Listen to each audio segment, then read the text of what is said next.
അപ്പം വടകര നഗരസഭയിലെ 48 വാർഡുകളിലും ഭാരതീയ ജനതാ പാർട്ടി ഈ പ്രാവശ്യം മത്സര രംഗത്താണ്. ഏകദേശം 45ഓളം സ്ഥാനാർത്ഥികളെ ഞങ്ങൾ ഇന്ന് നോമിനേഷൻ കൊടുക്കുകയാണ്. ഇനി ഒരു 4 ആളുകൾ ഇന്ന് കൂടി സ്ഥാനാർത്ഥിയെ നമ്മൾ നിശ്ചയിക്കും.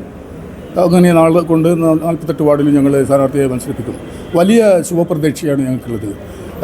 പ്രധാനമന്ത്രി നരേന്ദ്രമോദിജിയുടെ വികസന നേട്ടങ്ങളും ക്ഷേമകാര്യ പ്രവർത്തനത്തിനും എല്ലാം ഈ കേരളത്തിലും പ്രത്യേകിച്ച് വടകര നഗരസഭയിലെ വിവിധ പ്രദേശങ്ങളിലെ വീടുകളിലെ എല്ലാവരും ഗുണഭോക്താക്കളാണ് എന്നതാണ് ഞങ്ങൾക്ക് വലിയൊരു പോസിറ്റീവായിട്ടുള്ളത്.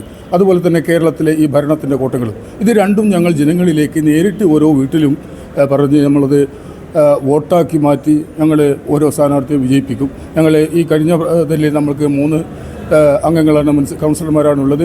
അത് ഇനിയും വളരെ ഉയർച്ചയിലേക്ക് എത്താൻ വേണ്ടിയും അല്ലെങ്കിൽ ഇവിടുത്തെ ഒരു ഭരണസമിതിയിലേക്ക് എത്താൻ തന്നെ ഞങ്ങൾ അതിനുള്ള ഒരു മത്സര രംഗത്താണ് ഞങ്ങൾ. ഇതിൽ ഞങ്ങൾക്ക് അടിയുറച്ച് പറയാനുള്ള വടകര ഹൃദയഭാഗത്തുള്ള 9ാം വാർഡ് ഞങ്ങൾക്ക് വലിയ ശുഭപ്രതീക്ഷയാണ്. അതുപോലെ നിരവധി വാർഡുകൾ ശുഭപ്രതീക്ഷയോടെയാണ്. എന്തായാലും നാളത്തേതോടുകൂടി 48 വാർഡുകളിലും ഞങ്ങൾ സ്ഥാനാർത്ഥികളായി മത്സരിപ്പിക്കും. ജനങ്ങൾ ഞങ്ങളുടെ ഒപ്പം ഈ തെരഞ്ഞെടുപ്പിൽ ഉണ്ടാവുമെന്ന ശുഭവിശ്വാസത്തോടു കൂടി ഞങ്ങൾ മത്സര രംഗത്താണ്. കൺമുന്നിലുള്ളത് കാണാൻ എന്തിന് ഫിലാഡൽഫിയ വരെ പോണം? ഫരീദ ഓപ്റ്റിക്സ് ഉള്ളപ്പോൾ ഇനി കാഴ്ചകൾക്കും തെളിമയേറും. ഫരീദ ഓപ്റ്റിക്സ് വടകര, ഇനി എല്ലാം തെളിഞ്ഞു കാണാം.